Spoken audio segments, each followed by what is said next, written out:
நமசிவாய வாழ்க, நாதன் தாழ் வாழ்க, இணைப்பொழுதும் இன்னெஞ்சில் நீங்காதான் தாழ்வாழ்க. ஓம் நம சிவாய, ஓம் நம சிவாய, ஓம் நம சிவாய. குருவாழ்க, குருவே துணை. அனைவருக்கும் வணக்கம். நான் உங்கள் சங்கீதா ராம்குமாருங்க. இந்த வீடியோவில் வந்து பார்த்தீங்கன்னா நமக்கு அதிர்ஷ்டம் தரக்கூடிய கோவில்கள் அப்படிங்கிறத பற்றி பார்ப்போம். முதல்ல ஜோதிடத்தில் அதிர்ஷ்டத்தை சொல்லக்கூடிய இடங்கள் மகாலட்சுமி ஸ்தானம் அப்படின்னு சொன்னோம்னா 1, 5, 9 இதை திரிகோண ஸ்தானம்னு சொல்லுவாங்க. இந்த வீடியோவில் இந்த 5ஆம் இடம் அதிர்ஷ்டத்தை தரக்கூடிய இடத்தை நம்ம எப்படிலாம் இயக்கலாம் அப்படிங்கிற விஷயத்த நம்ம சொல்லுவாங்க. இதில் வந்து 5ஆம் இடத்துக்கு உண்டான கிரகம் என்ன, அதற்கு உண்டான கலர் என்ன, அதுக்கு உண்டான நவரத்னங்கள் என்ன, அதுக்கான பொருள் என்ன அப்படிங்கிற விஷயத்த நம்ம எப்படியெல்லாம் பயன்படுத்தலாம், அதற்கு உண்டான கோவில் என்ன, அது எப்படி அந்த கோவிலோட வரலாறு என்ன, எப்படி வழிபாடு பண்ணணும் அப்படிங்கிற விஷயத்த தெளிவாக சொல்கிறோங்க. இதுக்கு என்னங்க 5ஆம் இடம் அப்படிங்கிறீங்க அப்படின்னா, உதாரணமாக இப்போ நீங்கள் மேச ராசிக்காரங்களாக இருந்தீங்கன்னா, இல்லை மேச லக்னக்காரங்களாக இருந்தீங்கன்னா, உங்களுக்கு 5ஆம் இடம் அப்படிங்கிறது வந்து சிம்மம்ங்க. அப்போ சிம்மம் தான் உங்களுக்கு அதிர்ஷ்டத்தை தரக்கூடிய இடம். அப்போ சிம்மராசிக்கு உண்டான சூரிய பகவானை வழிபாடு பண்ணணும். சிம்மராசிக்கு உண்டான சூரியனுக்கு உண்டான கோவில் இருக்குங்க, அந்த கோவிலுக்கு போகிறது, சூரியனுக்கு உண்டான பொருட்களை பயன்படுத்தும் போது இந்த மேச ராசிக்காரங்களுக்கு எல்லா விதமான நன்மைகள் கிடைக்கும். இது மாதிரி தான் ஒவ்வொரு ராசிக்காரங்களுக்கும். ஒன்லி அதிர்ஷ்டம் மட்டும்தான் வந்து கிடைக்குமா அப்படின்னா கிடையாதுங்க. இந்த 5ஆம் இடம் வந்து பார்த்தீங்கன்னா குழந்தை பாக்கியம் இல்லாதவர்களுக்கு குழந்தையை கொடுக்கக்கூடியதுங்க. ஏன்னா குழந்தையெல்லாம் இருக்குங்க, ஆனால் என் பேச்சு கேட்கவே மாட்டேங்குது அப்படின்னா குழந்தைய உங்களோட கட்டுக்குள்ளே கொண்டு வர்றதுக்கான இடமும் இந்த 5ஆம் இடம் தாங்க. அதே மாதிரி குபேர சம்பத்துக்கு இணையான நிதி அப்படின்னாலும் இந்த 5ஆம் இடம். அப்ப பணவரவு உங்களுக்கு நல்லா வேணும்னாலும் இந்த 5ஆம் இடத்துக்கான விஷயங்களை நீங்க பயன்படுத்துறதுங்க. அதே மாதிரி பணம் சம்பாதிக்கக்கூடிய வழியே எனக்கு தெரியலைங்க, என்ன பண்ணாலும் ஏதாவது ஒரு தடங்கள் வந்துட்டே இருக்கு, சரியா பிசினஸ் அமையலைனாலும் இந்த கோவிலுக்கு போயிட்டு வந்தீங்கன்னா எப்படி பிசினஸ் பண்ணி பணம் சம்பாதிக்கிறாங்கிற விஷயமும் உங்களுக்கு வந்து தெரிய ஆரம்பிக்குங்க. அதே மாதிரி காம்படிட்டிவ் எக்ஸாம் நம்ம ரொம்ப வருஷமா எழுதிட்டு இருக்கேங்க, என்னால் கிளியர் பண்ண முடியலன்னு நினைச்சாலும் உங்களுக்கு 5ஆம் இட கோவில்களுக்கு போயிட்டு வரும்போது உங்களுக்கு நல்லது நடக்குங்க. அதே மாதிரி அப்பா வழி சொத்து கிடைக்கிறதுல சில சிக்கல்கள் இருக்கு அப்படின்னு நீங்க ஃபீல் பண்ணீங்கன்னாலும் இந்த கோவிலுக்கு போயிட்டு வரும்போது அந்த சொத்துக்கள் உங்களுக்கு தடை இல்லாம கிடைக்குங்க. அதே மாதிரி மனம் அமைதியாகிறது, நல்லொழுக்கம் கிடைக்கிறதுக்கு, நல்ல ஞானம் கிடைக்கிறதுக்கு, சிந்தனைகள் நல்லா தெளிவாகிறதுக்கு, எதிர்காலத்தை பத்தி முன்கூட்டியே தெரிஞ்சுக்கணும். ஜோதிடர்களுக்கெல்லாம் இது ரொம்ப யூஸ்ஃபுல்லா இருக்குங்க. எதிர்காலத்தை பத்தி முன்கூட்டியே தெரிஞ்சுக்கணும் அப்படின்னு நினைக்கிறவங்களும் இந்த கோவில்களுக்கு வாழ்நாளில் ஒரு தடவையாவது, வருஷம் ஒரு தடவை போகிறது சிறப்புங்க. இல்லைன்னா வாழ்நாளில் ஒரு தடவையாவது போயிட்டு வாங்க, உங்களுக்கு எல்லா விதமான அதிர்ஷ்டங்களும் கிடைக்கும்.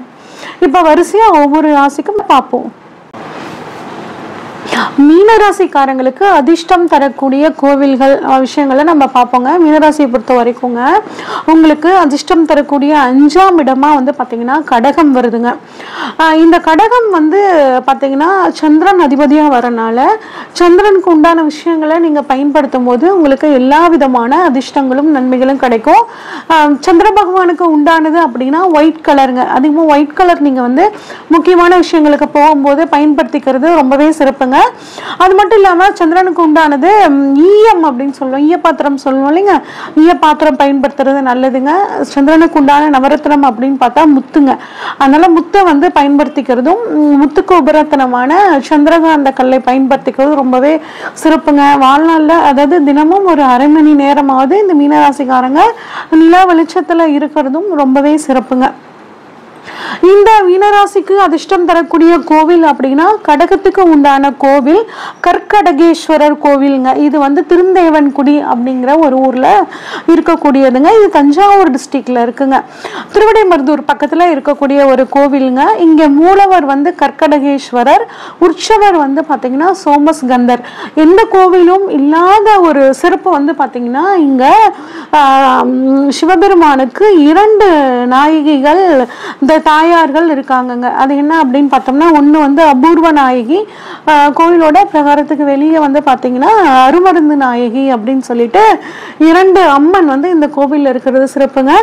இது வந்து பல நூற்றாண்டுகளுக்கு முன்னாடி தோன்றின கோவில் அப்படிங்கிறது ரொம்பவே சிறப்புங்க. நடை வந்து இங்கே காலையில் 9 மணிலேருந்து மதியம் 1:30 மணி வரைக்கும், சாயந்தரம் 4 மணிலேருந்து 7 மணி வரைக்கும் திறந்திருக்காங்கங்க.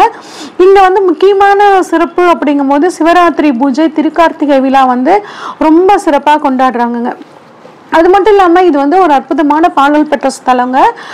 இங்கே வந்து பார்த்தோன்னா நவகிரகமே இல்லைங்க. சிவன் கோயிலில் மேக்சிமம் எல்லா கோவில்கள்லையும் நவகிரகம் இருக்குங்க. ஆனால் நவகிரகமே இல்லாத ஒரு சன்னதி அப்படின்னு பார்த்தோம்னா நம்ம இங்கே கற்கடகேஸ்வரர் ஆலயம்ங்க.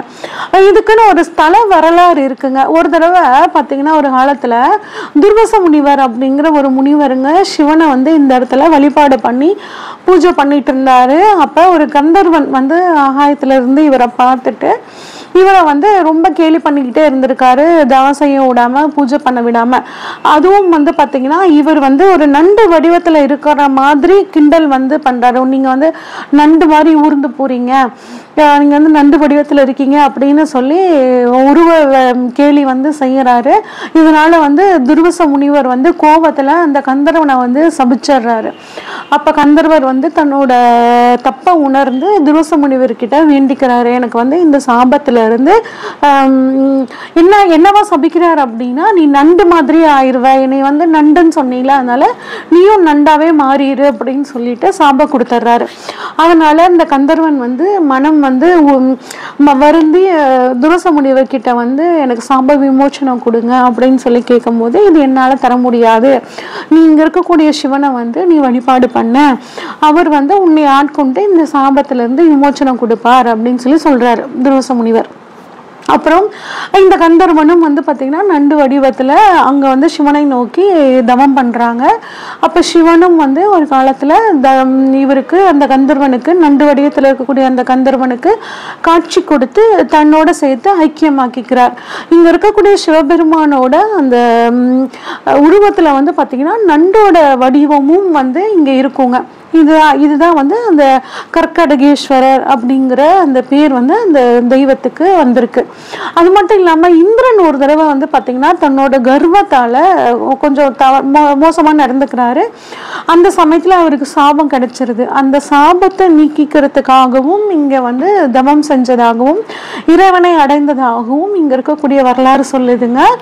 அது மட்டும் இல்லாமல் இங்கே இருக்கக்கூடிய சிவனுக்கு எண்ணெயை சாற்றி அந்த எண்ணெயை வந்து மருந்தா கொடுக்குறாங்க. அப்ப அந்த மருந்தை எடுத்துக்கும் போது வியாதிகள் குணமாகும் அப்படிங்கிறது இங்க நம்பிக்கை. ஒரு காலத்துல வந்து பாத்தீங்கன்னா ஒரு ராஜாக்கு தீராத வியாதி ஒண்ணு இருந்துச்சாம். அந்த வியாதியை நீக்கிறதுக்காக எல்லா விதமான வைத்தியர்களும் ட்ரீட்மெண்ட் பண்ணியிருக்காங்க, ஆனால் குணமாகலை.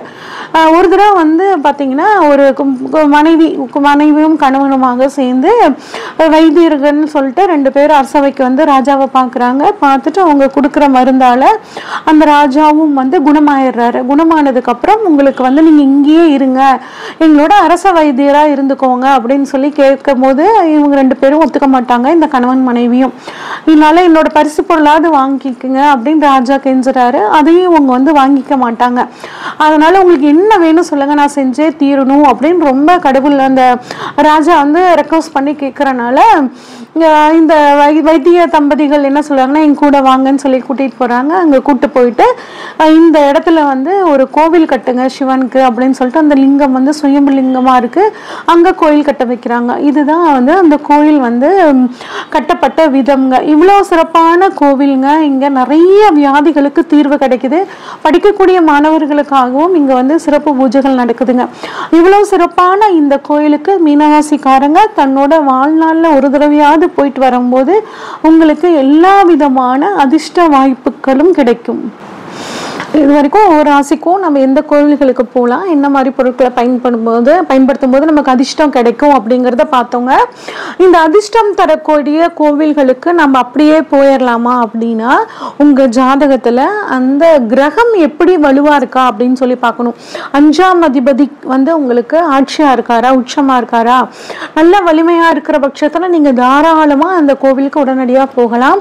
ஆனால் உங்கள் ஜாதகத்தில் அந்த 5ஆம் அதிபதி நீசமாகவோ பகையாகவோ இருந்தால் அதற்கு உண்டான வழிமுறைகளை பண்ணிட்டு அந்த கோவிலுக்கு போயிட்டு வர்றது உங்களுக்கு அதிர்ஷ்டத்தை கொடுக்குங்க. இதை நான் எப்படி தெரிஞ்சுக்கிறது அப்படின்னா, ஸ்க்ரீனில் தெரிகிற வாட்ஸ்அப் நம்பருக்கு உங்கள் ஜாதகத்தை அனுப்பிச்சு வைங்க. அதை பார்த்துட்டு உங்களுக்கு தெளிவான விளக்கம் சொல்கிறேன். அதுக்கப்புறம் நீங்கள் போயிட்டு வாங்க. ஜோதிட கிளாஸ் நாங்கள் எடுத்துட்ருக்கோங்க. இப்போ ஜூலை மாதம் பேசிக் ஜோதிடத்தில் பேசிக் அஸ்ட்ராலஜி கிளாஸ் ஆரம்பிக்க போகிறோங்க. அதுவும் பார்த்திங்கன்னா ரொம்ப வித்தியாசமான முறையில் டீச் பண்ண போகிறோங்க.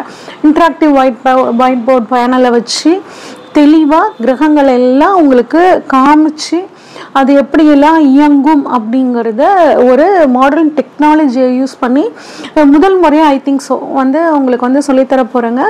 உங்கள் ஜோதிடம் ஏற்கனவே அரைகுறையாக தெரிஞ்சு வச்சுருக்கிறவங்க, ஒரு பேசிக் தாங்க எதுக்குமே முக்கியம். அதனால் முதல்ல நீங்கள் பேசிக்கை தெரிஞ்சுக்கிறதுக்கு இந்த ஸ்க்ரீனில் தெரிகிற வாட்ஸ்அப்புக்கு கால் பண்ணுங்கள். ஃபீஸெல்லாம் ரொம்ப அதிகம் இல்லைங்க. சனி ஞாயிற்றுக்கிழமைகளில் கிளாஸஸ் நடக்குதுங்க. நீங்கள் கால் பண்ணுங்கள், இன்னும் டீட்டெயில் சொல்கிறோங்க. நன்றி, வணக்கம். இந்த வீடியோ உங்களுக்கு பிடிச்சிருந்துச்சுன்னா லைக் பண்ணுங்கள், ஷேர் பண்ணுங்கள், கமெண்ட் பண்ணுங்கள். மறக்காமல் தெய்வீக தேடல் சேனலை சப்ஸ்கிரைப் பண்ணிடுங்க. பெல் ஐக்கானையும் கிளிக் பண்ணிடுங்க.